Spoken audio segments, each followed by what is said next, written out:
Saya sering mendapatkan satu pertanyaan, sejak kapan saya tertarik menulis? Baiklah, akan saya jawab dalam kesempatan kali ini. Saya menulis sejak kecil, ya, sejak kelas 1 sekolah dasar. Jadi pada awalnya memang saya ini orang yang sangat senang membaca, dan alhamdulillah saya bisa membaca dan menulis itu sebelum saya masuk usia sekolah dasar. Saya menulis mulai dari hal yang sederhana, menulis puisi, karangan pendek, hingga cerita yang bersambung. Jadi sekedar hobi saja. Saya menulis karena faktor alamiah. Tidak ada satupun yang saat itu memberi tahu saya bahwa ketika menulis saya akan mendapatkan royalti, akan mendapatkan honor, akan mendapatkan ini itu yang mungkin menjadi satu motivasi bagi kebanyakan anak-anak muda saat ini yang ingin menjadi penulis. Jadi saya benar-benar menulis karena faktor alamiah. Jadi pada saat itu ayah saya ini alhamdulillah beliau adalah sosok yang sangat mendukung potensi dan bakat saya. Beliau berprofesi sebagai seorang guru dan beliau sangat suka mendongeng.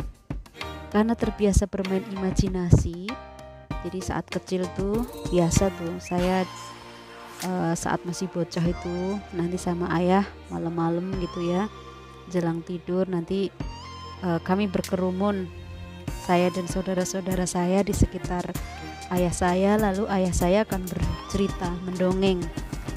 Ya, dongengnya itu tidak cuma sekedar dongeng-dongeng yang sudah dikenal seperti Kancil Nyolong Timun, terus Malin Kundang dan sebagainya, tapi ayah saya ini memiliki kreativitas mendongeng yang menurut saya pada saat itu luar biasa, karena beliau menceritakan dongeng-dongeng yang beliau karang sendiri gitu ya. Nah, karena sudah dibiasakan bermain imajinasi,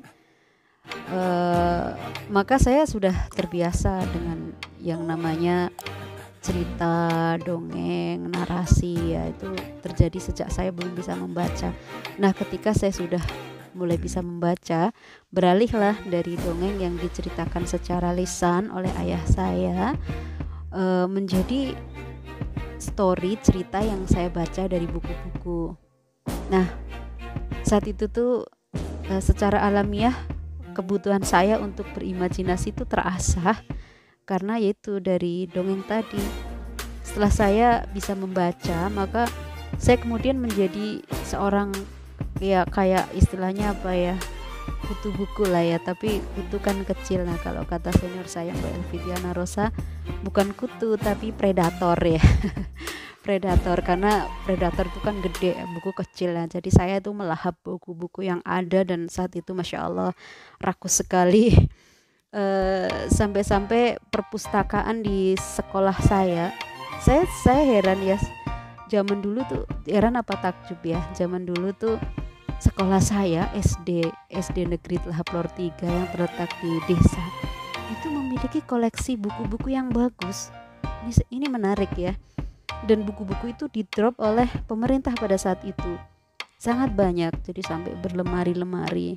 Dan ayah saya pada saat itu kepala sekolah di SD tersebut, dan saya meminta izin untuk menghabiskan waktu liburan saya di perpustakaan sekolah, dan dengan rakus itu buku saya lahap gitu ya, dari buku-buku novel, cerita. Yang menarik saat itu tuh banyak novel-novel anak yang terjemahan dari sastra-sastra klasik ya, kayak Winnetou itu ya, Kepala Suku Apache, kemudian The Adventure of Tom Sawyer, bahkan Oliver Twist, karya-karya Charles Dickens dan sebagainya itu ada di perpustakaan SD saya yang terletak di desa yang 18 km dari kota kabupaten. Itu menarik. Zaman sekarang kayaknya anak-anak itu susah banget mendapatkan buku-buku bacaan seperti itu. Nah, kondisi perpustakaan waktu saya kecil itu sangat memberikan arti penting buat saya, karena memberi satu pondasi literasi yang cukup bermanfaat buat saya. Nah, setelah saya senang membaca, maka kebutuhan saya akan membaca itu sangat kuat, dan bahan-bahannya lama-lama habis. Bayangkan saya membaca satu buku, itu buku yang ukuran novel anak itu 2-3 jam udah selesai gitu ya. Sementara kebutuhan saya untuk membaca, kekuatan saya membaca itu bisa sehari itu bisa 2-3 buku saat itu ya. Nah, akhirnya lama-lama saya pun mencoba untuk merangkai kata-kata ya, mengeluarkan apa yang ada di dalam kepala saya di dalam bentuk tulisan. Lama-lama jadi keranjingan deh.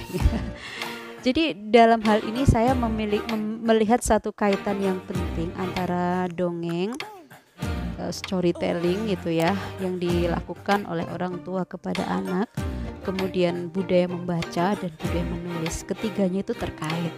Jadi saya sering menganjurkan kepada para orang tua, kalau pengen anak-anak kita menjadi generasi yang literer, maka lakukan 3 hal tersebut. Salam Afifah Hafra.